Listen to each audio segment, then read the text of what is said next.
আর এপিকের গরমিল নিয়ে মমতা বন্দ্যোপাধ্যায় আগেই অভিযোগ করেছিলেন, এবার সেই অভিযোগ মানল কমিশন। এপিকের ভুল সংশোধনের প্রতিশ্রুতি দেওয়া হলো কমিশনের তরফ থেকে। 3 মাসের মধ্যে ডুপ্লিকেট এপিক সরাবে নির্বাচন কমিশন। আরো বিস্তারিত মৈত্রেয়ী জানাতে পারবে। মৈত্রেয়ী, অবশেষে ভুল স্বীকার নির্বাচন কমিশনের, বোধোদয় হলো তাহলে? একেবারে দেখো, গত কয়েক সপ্তাহ ধরে প্রথমে মুখ্যমন্ত্রী মমতা বন্দ্যোপাধ্যায় এবং তারপর তৃণমূল কংগ্রেসের তরফ থেকে যেভাবে একের পর এক বিষয় তুলে ধরা হচ্ছিল, বিশেষত এই ডুপ্লিকেট এপিক কার্ড নিয়ে, সেই পরিস্থিতিতে দাঁড়িয়ে অস্বস্তি বাড়ছিল এই জাতীয় নির্বাচন কমিশনের। এবং এবার তারা সামনে এসে তারা কার্যত স্বীকার করে নিলেন যে ডুপ্লিকেট এপিক কার্ডের সমস্যা রয়েছে এবং আগামী 3 মাসের মধ্যে তারা এই সমস্যার সমাধান করবে।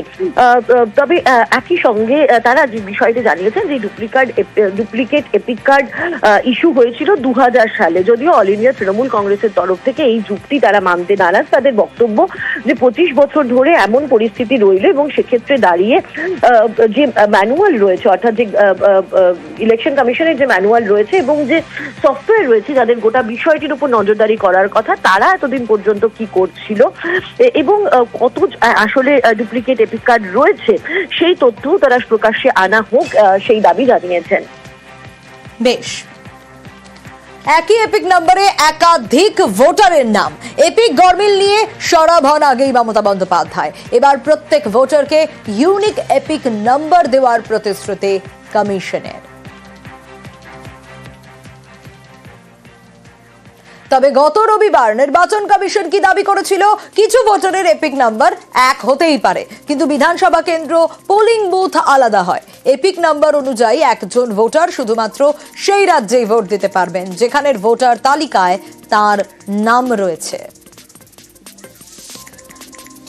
আর তারপর কি হলো? 4 দিন পরই ডুপ্লিকেট এপিক বাতিলের প্রতিশ্রুতি নির্বাচন কমিশনের, জানিয়ে কটাক্ষ করতে ছাড়েনি বিরোধীরা।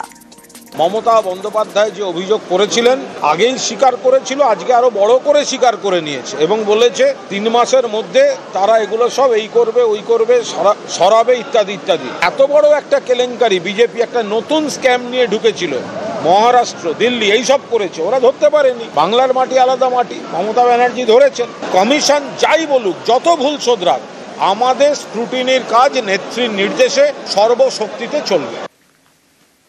আমি তখনই বলেছিলাম নির্বাচন কমিশনের যুক্তিটা অত্যন্ত খারাপ যুক্তি, এটা গ্রহণযোগ্য যুক্তি নয় এবং সেটা নিয়ে সংশোধন করবেন বলেছেন। এটা ভালো কথা। এই নির্বাচন কমিশন এখন সংশোধনের কথা বলছেন, যেহেতু গোটা দেশ জুড়ে কংগ্রেস এই আন্দোলনটা শুরু করেছিলেন মহারাষ্ট্র, হরিয়ানার পর। নির্বাচন কমিশন সংশোধন করুন, সমস্ত সাংবিধানিক সংস্থা তারা নিয়ম মেনে কাজ করুন, এটাই একমাত্র কাম্য আমাদের কাছে। পাল্টা কটাক্ষ বিজেপির। নির্বাচন কমিশন আগেই বলেছে যে বিভিন্ন রাজ্যে একই এপিক নাম্বারে ভোটার আছে, কিন্তু তাদের ভোট কেন্দ্র ভিন্ন, বিধানসভা ভিন্ন, ব্যক্তিগত পরিচয় ভিন্ন।